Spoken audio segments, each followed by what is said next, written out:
Constructivism and identity. Constructivism examines the role of how realities are constructed and reproduced through the transmission of ideas, and this applies equally to the construction of identity. So let's take a look at some of the theories of the origins of social identities. And so now we turn to the origin of social identities. There are good explanations and bad explanations, and let's take a look first at a bad explanation. This is the argument of primordialism. Primordialism is the concept that there existed in the beginning pure and distinct races of people with a fixed and original geographic homeland. Primordialism is a powerful social and political impact. People act on it as if it were true and use it as an organizational rallying point. The concept of race is based on salient physical characteristics such as skin color. Adolf Hitler drew on this pervasive belief when he proposed that the German people were of pure Aryan stock. His use of the term Aryan was a 19th century construction and was in fact not a complete fabrication, but was borrowed in a sense from an Indo-European population that had invaded the Indus Valley some 3,500 years earlier. Here you can see in red the true Aryans. The Shah of Persia, who believed that the Iranians were somewhat more closely related to the Aryans than the Germans, felt insulted and consequently renamed his country to Iran in 1935. However, the true Aryans, who had probably settled in the Ganges Valley by 1,000 years before the Common Era, had since mingled with the local populations and with subsequent Greek, Semitic, Turkic, and Mongol invaders. While their cultural origins are largely preserved in the Vedas, there is no longer such a type of people as pure Aryans. Besides, Iran itself is ethnically mixed. It did not matter to Hitler that many of his key people were not in fact German at all. Erich von Manstein, Hitler's favorite young general, who had masterminded the invasion of France in 1940 and was to prove successful in the invasion of Russia, was born Erich Lewinsky of Polish descent. By the end of the Second World War, Poland was to lose a third of its population at the hand of the Germans. The Zulu are both a proud warrior tribe and a good example of the power of ideas in the creation and transformation of a people. The Zulu were originally a minor migratory tribe that had settled on the eastern plateau of southern Africa. The Zulu were actually a very small clan or extended family within the original Bantu Nguni tribes that migrated to South Africa. They were combined with the larger Mtetwa tribe that ultimately adopted the name Zulu. Their power came from the adoption of aggressive rather than ritual forms of warfare derived by the Mtetwa leader Dingus Wayo, and later adopted by Shaka, who lived in 1787 to 1828. And this permitted the Zulu to successfully defeat their neighbors in the Mafekane, the crushing of the 1820s. Dozens of more tribes were incorporated and adopted the Zulu name. Now, aside from primordialism, there are a number of alternative explanations for the origin of identities. There's, of course, socio-economic processes as creators of identity. The concentration of economic activity within a region such as England led to the shared assumption that they were all the same people, although clearly they're not. The rise of the Shiites in Iraq, for example. 2 centuries ago, it was a very minority religion in Iraq, but its appeal was to the downtrodden, particularly the nomadic Bedouin, who were forcibly settled by the Turkish Empire. And it was not until the 19th century that Shiism became more predominant than Sunnism in Iraq. Another influence is discourse, meaning the symbols of language and culture, which have their own logic, and this defining identity. In a pogrom against non-Kyrgyz people in post-Soviet Kyrgyzstan in the 1990s, some 120 Uzbeks and a Russian were killed, many of them by being thrown onto their heads from horseback. This method of killing was drawn from oral histories of famous Kyrgyz heroes, and its acceptance quickly came to define the difference between Soviet Kyrgyz and loyal, primordially faithful Kyrgyz. Now, discourse normally proceeds through up to 3 stages. You have a vernacular, so traditions linked to dynastic histories or as moral guides become examples of national virtues. The transformation of the Roman stories of the Gauls into a national symbol, with the result that West Africans in the French Empire were told they were descended from European Celts. You then have a politicized vernacular. This is when vernacular symbols are used to mobilize a population against an external threat.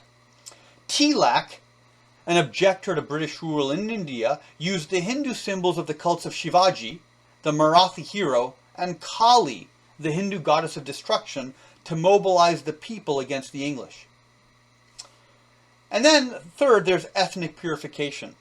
Efforts are made to ground all aspects of a community's existence around the principles and the exclusion of individuals and groups and ideas that are not compatible.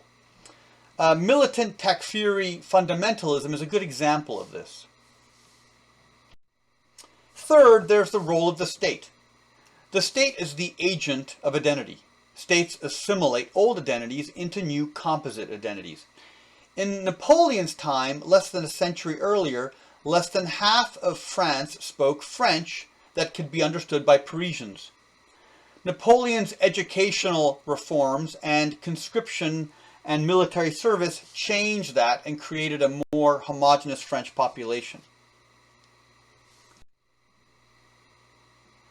British colonialism melded about 580 Indian principalities into 3 states: India, Pakistan, and Sri Lanka. In Sri Lanka, attempts to homogenize a new identity between the Sinhala and the Tamil led to considerable intrastate violence. Number 4, idea entrepreneurs. Individuals may create identities as a tactic to mobilize populations. With the collapse of Yugoslavia, communism was no longer a source of legitimacy, and Milosevic and Karadzic redefined Serbian identity from its socialist bases to its historical nationalist bases. Now we think about idea entrepreneurs and how difficult and complex it is to identify when and how to create an identity. You have at the bottom left Martin Luther, who essentially started the Protestant Reformation in Germany. And he wasn't anticipating on starting the Reformation, but he raised academically some points about the legitimacy of the church in its involvement in various commercial enterprises like the sale of indulgences. On the top right you can see Prince Gautama, who was really proposing a philosophy of life rather than a religion. Basically a technique to avoid the endless process of reincarnation to lower orders. And so his was a philosophy of escaping suffering, and it was very popular in India and Southeast Asia, and ultimately became one of the important religions of China. But I think one of the most influential idea entrepreneurs is Saul, or St. Paul, who's on the bottom right, who, when the Nazarenes, the early Christians, were still philosophically formulating their ideas, there's little evidence that either Jesus or Peter intended Christianity to be for non-Jews. But for Saul, he saw the congregation of particularly Greek people around the synagogues, because there was a desire for more spiritual meaning, and the mystery religions of the classical Greco-Roman traditions were not satisfying it. And so he traveled to Asia Minor, to Greece, and then on to Rome itself. And his spreading of an evangelical form of the tradition of the Nazarenes led to Christianity. He probably didn't anticipate the degree of interest in that particular philosophy, and certainly the spread of Christianity from its birth took several centuries before it ultimately became the state-sponsored, in fact the state-required religion of the Roman Empire, the Armenian and the Abyssinian kingdoms. A fifth source of identity can occur in the process of domestic insecurity. This is where we take a closer look at the security dilemma and ethnic conflict. The current explanation for ethnic conflicts, which is in reaction to the events that have followed the collapse of formerly communist states, such as Yugoslavia, have been centered on the notion of the security dilemma. The security dilemma argues that because preparation for defense by one side cannot be distinguished from preparations for attack, this provokes a hostile buildup in the other side, which in turn leads to a conflict suspicion and ultimately to war. The security dilemma helps us explain why ethnic conflict occurs. When an old state system collapses or is about to collapse, as it occurred within the Soviet Union, former citizens find themselves in an anarchy in the sense of a situation without any overarching authority to provide for their security. Citizens immediately begin congregating into defensible groups. These groups are not necessarily primordial groups, but community-based primordial myths are usually the only available durable identity rallying point larger than the extended family. In Somalia, for example, the collapse of the state left a population with the same ethnicity, and therefore defensible groups were defined according to their colonial experience. Italian Somalia versus British Somalia. These groups are insecure, and they're trapped in a situation that can be characterized by the prisoner's dilemma. Each group can choose to mobilize for defense or to do nothing. As neither group can be sure that the other group will keep their promise not to build up, the incentive is to play it safe and to build up. Mobilization consists of both the accumulation of weapons and organizing for defense, as well as an intensification of the symbols of the group. This can lead to further demonization of those excluded from the group, decreasing the opportunity to compromise with them. Groups will also rely on history to infer the likely behavior of the other group. The Serbs and the Croats in Bosnia reached back to their mutual hostile treatment in the Second World War for their cues, which did not help. The important thing here is that history does not matter, rather its interpretation and its reconstructure matters more. Two considerations increase the incentive to act offensively in ethnic war.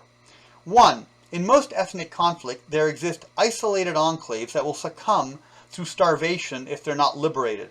So there's a strong offensive incentive to move and liberate these enclaves. Two, land matters because land means population that constitutes recruiting grounds. This is the second offensive incentive to act. Ethnic conflicts since 1945 have ended in one of 5 ways, according to Chaim Kaufman. Number 1. One group overpowers the other. This occurs in 19 cases. The Tutsis in Rwanda prevailed over the Hutu. Number 2. Partition. But many of these conflicts simply become interstate conflicts. Example, India-Pakistan or Israel-Palestine. This is the outcome in 16 cases. Number 3. Suppressed by third-party occupation. This occurred in 2 cases, including the Lebanese Civil War. Number 4. Regional autonomy. This occurred in 8 cases. An example of this are the Maya people in Guatemala. Number 5. A power-sharing agreement. This was a solution in South Africa until 1993. It was basically the architecture of apartheid. So ethnic conflict matters as a cause of war at the interstate level when one state pursues policies to liberate its minority population in another state. This is termed irredentism. These minorities are typically accused of dual loyalty between their state of residence and their state of origin. The 18th century and the 19th centuries in Europe saw a dramatic rise in the amount of national self-awareness in populations, driven in large part by an increase in mass education, permitting literacy, and a need driven by states and the effect of newspapers in creating identities. One of the first effects of this was an increased homogenization toward a common language. The popular doctrine of social Darwinism also argued that weak nationalities would be overcome by the stronger and nobler nationalities. This is not completely wrong. Most genetic studies have shown that the English people are only 10% Anglo-Saxon and 90% early Celtic people. Yet where is the Celtic language? The Celtic language has been completely removed. Its vocabulary, its grammar completely replaced by the Anglo-Saxon cultural influence on the Celts. Tsarist Russia used the 19th century notion of pan-Slavism as its justification for aggressive policies in the Balkans, and as a method of rallying support for Serbia, a fellow Slavic population. This theory was based on the notion that all Slavic peoples were a common ancestry, probably in the Pripyat marshes, and that normatively, therefore, they should protect one another. But Austria-Hungary was having a much more difficult time in the age when increased levels of education led to calls for minority self-determination. The First World War was triggered by the assassination of Archduke Ferdinand, the heir to the Habsburg throne, and his wife on 28 June 1914 by Gavrilo Princip. Because of Pan-Slavism, the Russians could not but become involved in support of Serbia, and the Austro-Hungarians could not but get involved, lest the legitimacy of acts of terrorism led to its own breakup. The assassination escalated to an ultimatum, interactive mobilizations, and ultimately the First World War. The counterfactual is that if Pan-Slavism and national agitation within Austria-Hungary itself did not exist, then there would have been fewer incentives for these states to go to war. The clash of civilizations. The influence of identities on ethnic associations on a macro scale forms the basis for Samuel Huntington's prediction for a clash of civilization at present and in the future. He argues that there are 8 civilizations on Earth, and that most wars will occur along the boundaries between these different civilizations rather than within civilizations. He defines a civilization as the broadest cultural entity with which people intensely identified. There are 8 basic civilizations: the Western, Confucian, Japanese, Hindu, Islamic, Slavic Orthodox, Latin American, and African. So here you can see the graphic representation between the civilizations. Huntington hypothesizes that most of the conflicts will occur on the fault lines between civilizations, where people are fighting to maintain their identities. In the Balkans, we have the overlay of Islamic, Slavic, and Western culture. So he predicted conflict there. In the Caucasus, we have Chechnya, Armenia, and Georgia, which is essentially a Slavic versus Islamic culture. In Southeast Asia, we have Islam versus Hinduism and Confucianism, and this explains the violence in the Philippines and Indonesia. In Kashmir, we have Islamic versus Hindu. The first weakness of his argument is that there is little statistical evidence of a pattern of conflicts occurring between civilizations rather than within civilizations. In Henderson and Tucker's statistical study in the period of 1816-1992, as well as 1989 to 1992, which is the focus of Huntington, there is no evidence that states of different civilizations fought each other, and actually found that states of the same civilization were more likely to be involved in wars against each other. Huntington provides 6 reasons why civilizations will clash. 1. Civilizations differ fundamentally on the basis of religion, social organization, and justice, and so this incompatibility leads to conflict on the frontiers between different civilizations. 2. Inter-civilization interactions are increasing with technology, and civilizational awareness is increasing with education. 3. Economic modernization is weakening the state and leaving in its place the identity of the civilization, often a fundamentalist variant of the dominant religion. 4. Non-Western civilizations are returning to their cultural roots in order to compete with a powerful Western civilization. 5. Civilizational identity is not mutable. During the Cold War, the question was, whose side are you on? In the coming civilizational conflict, the question is, what are you? This intensifies differences and increases the likelihood of conflicts. 6. Trade is increasing intra-regionally, within a region, rendering civilizations more autonomous and self-reliant. So there's less interdependence. The principal alternative explanation is that states are typically hostile to their neighbors over territorial disputes, and that states align themselves according to the logic of the balance of power.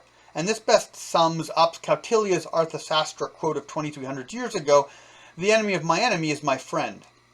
States will align themselves not according to identity, but according to power. And this will create a checkerboard pattern of allies and enemies. We have a major historical anomaly for Huntington. In 1683, the Muslim Turks sieged Catholic Vienna at the heart of Europe. The Viennese were able to mobilize a European force to defeat the attacking Turks, and this was largely the turn of the tide for the expansion of their empire.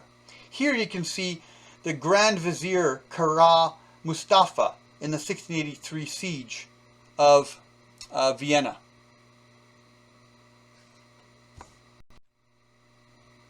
Here's the geographic representation of the siege of Vienna by the Turks. However, a far better explanation for these attacks is provided by balance of power. The European states that responded to Vienna's call for help were mainly those states that would be directly affected by a Turkish attack. The balance of power would predict that the enemy of my enemy is my friend. And as France was hostile to the Habsburgs that were in Vienna, France had not for the first time provided financing to assist the Turks in their war against the Austrians. So the French funded the Turkish attack on Vienna. In retaliation, the Habsburgs in Vienna funded the Persian wars against the Turks. So this is classic balance of power. Identity meant for nothing. It was Persia and the Habsburgs against France and the Turks. So the appeal of primordialism here had less influence than the imperative of the balance of power.